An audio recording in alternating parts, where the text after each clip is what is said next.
The morning they came to take my grandfather's ranch, I was already standing on the porch waiting for them. I'd been awake since 4. I made coffee I didn't drink. I watched the sun come up over the east pasture the same way my grandfather used to, hands wrapped around a mug, not saying anything, just watching the light change the color of the grass from gray to gold. He called it the quiet hour, said it was the only time of day that belonged entirely to you. I needed that hour, because I knew what was coming. My grandmother had passed in February, 3 weeks after my grandfather. They went so close together that the funeral home gave us a discount on the arrangements, and my aunt actually tried to negotiate it down further. That's the kind of family I come from. My grandfather's name was Edmund. He built that ranch in central Texas from nothing. 40 acres he bought in 1971 with money he'd saved working oilfield summers since he was 17. By the time he died, it was 260 acres, a working cattle operation, a restored farmhouse that a magazine had once asked to photograph, and a piece of land that 3 separate developers had offered him 7 figures to sell. He always said no. He said the land wasn't his to sell. It belonged to whoever came after him. That turned out to be me. I know how that sounds. I'm 31 years old. I'm a middle school art teacher in San Marcos. I drive a 2017 Honda with a cracked dashboard and a bumper sticker my students gave me that says, "Art saves lives." I don't look like someone who inherits a $4.2 million estate. I don't feel like it either. But my grandfather was specific. He was methodical. He'd updated his will 8 months before he died, and he'd done it with an estate attorney in Austin, and he'd done it without telling anyone in the family except me. He called me one Sunday in June, asked me to drive out to the ranch. We sat on the porch, that same porch, and he told me he'd been watching his children for a long time, watching how they treated their own kids, how they handled money, how they talked about things that mattered. He said he wasn't angry, he was just clear. He wanted the ranch to stay a ranch. He wanted someone to actually live on it, work it, love it the way he had. And of all his grandchildren, he said, I was the only one who ever came back just to sit with him. Not to ask for something, just to sit. He left me everything. The land, the cattle operation, the farmhouse, 2 vehicles, and a revocable trust that had been converted to irrevocable upon his death, naming me as sole beneficiary. The trust held the ranch assets and a brokerage account worth just under $800,000. I didn't tell anyone. He asked me not to. When the will was read 3 weeks after his funeral, my aunt's reaction was the kind of thing you see in movies and assume is exaggerated for effect. It was not exaggerated. She stood up from the conference table in the attorney's office and pointed at me, literally pointed her finger 6 inches from my face, and said, "This is a mistake. This is obviously a mistake and we are going to fix it." My uncle, her husband, put his hand on the table and leaned toward the attorney and said, very quietly, "Is there a mechanism to contest this?" My mother, my grandfather's daughter, the one who'd moved to Phoenix 15 years ago and came back for holidays when it was convenient, looked at me with an expression I still think about. It wasn't anger exactly. It was something more like recalibration, like she was adding up numbers she'd been getting wrong and finally seeing what they came to. She said, "Sweetheart, you don't even know how to run a cattle operation." I said, "I'll learn." That was in March. By April, the letters had started. My aunt retained an attorney. Her claim was that my grandfather had been experiencing cognitive decline in the months before his death, and that the will did not reflect his true wishes. She had, she said, documentation. She had witnesses. She had a statement from a neighbor who'd seen my grandfather confused at the feed store one afternoon. I went to the estate attorney. He was calm. He told me this was not uncommon. He told me the will had been executed with full capacity documentation, including a signed letter from my grandfather's physician, because my grandfather had anticipated exactly this. He had apparently anticipated all of it. But I was still scared. I'm going to be honest about that because I think people leave it out when they tell these stories. I was terrified. I was a middle school art teacher with $11,000 in savings and a legal battle over a multi-million-dollar estate, and a family that had, collectively, 40 years more life experience than me and access to money I didn't have. My grandfather's estate was frozen pending the contest. I couldn't access the brokerage account. I couldn't make any major decisions about the ranch. I was living in my apartment in San Marcos, going to work every day, teaching 8th graders about perspective drawing, and coming home at night to read legal documents I barely understood. My uncle started coming by the ranch. He wasn't doing anything technically illegal. The property was in legal dispute and access hadn't been formally restricted, but he'd park his truck at the gate and walk the fence line and take photographs.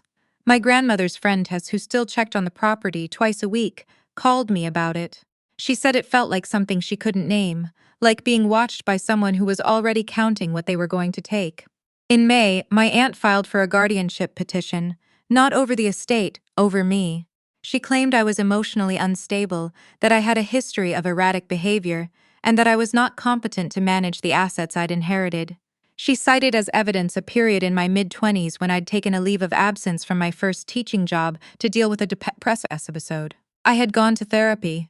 I had gotten better. I had done everything right, and she had somehow found out about it and put it in a legal filing. I read that document sitting in my car in the school parking lot after dismissal. I sat there for a long time. I called my grandfather's estate attorney. He had already seen it. He told me it was a significant escalation. He told me the guardianship claim was unlikely to succeed, but that it would cost time and money to fight. He told me I needed to make some decisions. I drove to the ranch that night. I let myself in through the back gate, the one my grandfather had shown me how to unlock when I was 9 years old, the one nobody else in the family knew about because they'd never been interested in the fences. I walked to the east pasture. I sat in the grass. It was the kind of Texas night where the sky is so clear it feels close, like you could reach up and press your palm against it. I thought about my grandfather. I thought about what he'd told me the last time I saw him. 3 days before he went into the hospital the final time. He'd held my hand and said, "Nora, don't you let them make you small. You were never small. My name is Nora." That's the first time I've said it in this story, and that feels right, because he always said it like it's something. I made a decision in that pasture. I stopped being scared and started being strategic. The first thing I did was hire a second attorney, a litigator who specialized in contested estates and had, according to her website, a 43-year streak of successfully defending original testamentary intent. Her name is not important. What is important is that she looked at every document my grandfather's estate attorney had given me, looked at the guardianship filing, looked at my aunt's cognitive decline claim, and said, "They have nothing, but we need to make sure they know they have nothing." The second thing I did was call my grandfather's neighbor, the one my aunt had cited as a witness to my grandfather's supposed confusion at the feed store. I asked him what had actually happened. He was quiet for a moment. Then he said my grandfather had bought the wrong brand of mineral blocks. That was the whole story. He'd grabbed the wrong bag, laughed about it, put it back. The neighbor said he'd given a statement because my aunt had called him 3 times and he hadn't understood what he was signing. When my attorney contacted him to clarify, he recanted immediately and provided a written correction. The third thing, the most important thing, I did was something my grandfather had told me about before he died. He said he had saved everything. He was not a sentimental man in the traditional sense. He didn't keep birthday cards or write in journals. But he had kept records the way a man keeps records when he's spent 50 years making deals on a handshake and learned the hard way that handshakes don't hold up in court. He had a fireproof safe in the office off the main hallway of the farmhouse. The combination was the date he'd bought the land. Inside that safe was a ledger, 40 years of documented conversations, decisions, transactions, dates, names, details. My aunt's name appeared in it more than 20 times. Her husband's name appeared in it 11 times. Each entry was the same format: date, what was decided, what my grandfather had observed. The last entry was dated 3 weeks before he died. It read, in his handwriting, "Amended will executed, witnessed and filed. Physician capacity letter obtained. Spoke with Nora, she understands. The land knows who it belongs to." My attorney photographed every page. She also, in the course of discovery, subpoenaed my aunt and uncle's financial records. What she found was that they had, over the course of 11 years, borrowed a combined $340,000 from my grandfather, through a series of informal loans that my grandfather had recorded in his ledger, but that had never been formally repaid. My grandfather had chosen not to pursue repayment during his lifetime. He had instead noted in 2 separate entries that these amounts had been taken into account in the estate planning. My uncle had told the rest of the family that those were gifts. When my attorney presented this in a pre-trial deposition, my aunt's attorney requested a recess that lasted 45 minutes. When they came back, the tone in the room had changed entirely. I was not at that deposition. I was at school teaching a unit on printmaking. My attorney texted me at 3:14 p.m. The text said, "Call me when you can. Good news. The cognitive decline claim was withdrawn in June. The guardianship petition was withdrawn in July."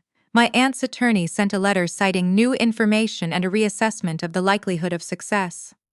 My litigator said this was the legal equivalent of someone quietly leaving a room they'd made a scene in. But here's what I want you to understand: it was not over. Because my uncle was still parking his truck at the gate. And in August, something happened that changed the nature of everything. My grandmother's friend called me on a Tuesday evening, and her voice was different.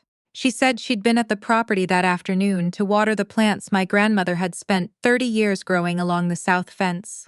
She said my uncle's truck was there, but my uncle wasn't alone. There was another man she didn't recognize. They were in the barn. She hadn't gone in. But she'd taken a photograph through the window on her phone because she said something told her to. She sent me that photograph. I sent it to my attorney. My attorney sent it to the county sheriff's department with a trespass complaint because the estate freeze included a provision, one we'd filed specifically in response to my uncle's visits, that restricted access to the property to authorized parties only. The sheriff's department ran the second man's plates. He was a real estate developer. He had a pending application with the county, filed 6 weeks earlier, to rezone 180 acres adjacent to the ranch for a mixed-use commercial development. The application listed my uncle as a community stakeholder with knowledge of likely property availability in the adjacent parcel. They were planning to sell the ranch before they'd even won the legal fight to take it. That is the detail that I think about most. Not the borrowed money. Not the guardianship petition. Not the cognitive decline claim. The developer's application, filed while I was still driving to San Marcos every morning to teach 8th graders about printmaking, because they had assumed before it was decided that they had already won. My attorney filed the developer application as evidence of bad faith in the estate contest. She also filed a separate civil claim for tortious interference with inheritance rights, which, she explained to me, is a cause of action that exists specifically for situations where someone takes deliberate action to undermine a testamentary bequest. The financial exposure was significant. The estate contest was resolved in September. The judge's ruling was 22 pages long. I have a copy of it. The core finding was that the will was valid, that the trust was valid, that the capacity documentation was thorough and unimpeachable, and that the contest had been filed without merit and had been pursued in a manner consistent with bad faith litigation. She awarded attorney's fees to the estate. My uncle's attorney's fees were added to the outstanding loan balance in the civil settlement negotiation that followed. By the time everything was calculated, my aunt and uncle signed an agreement acknowledging $412,000 in obligations to the estate. They have a payment plan. My mother called me the week after the ruling. She did not apologize. She said she hoped we could find a way to move forward. I told her I needed time. That was 6 months ago, and I have not called her back. I don't know if I will. Some people will read that and think I'm being cold. I think I'm being honest about what it costs to be someone's family member and watch them treat you as a problem to be solved, and then expect the door to stay open. I moved to the ranch in October. I sleep in the bedroom my grandfather slept in. I wake up for the quiet hour. I've been taking a course through the Texas A&M AgriLife Extension on small cattle operation management. I hired a ranch hand named Curtis who worked for my grandfather for 11 years, and who, when I called to ask if he'd consider staying on, said, "Miss Nora, I've been waiting for you to ask. The south fence still has my grandmother's plants along it. I water them on Tuesdays. My grandfather's ledger is in the fireproof safe. I haven't moved it. I add to it now. Date, what was decided, what I observed. I figure if he kept it for 50 years, the least I can do is keep it for the next 50. Last month, a developer called the ranch line, the same number it's been since 1987, and asked if I'd be interested in discussing a sale. I told him the land wasn't mine to sell. It belonged to whoever came after me. Then I hung up and went to watch the sun come up over the east pasture. It was exactly as gold as he always said it was.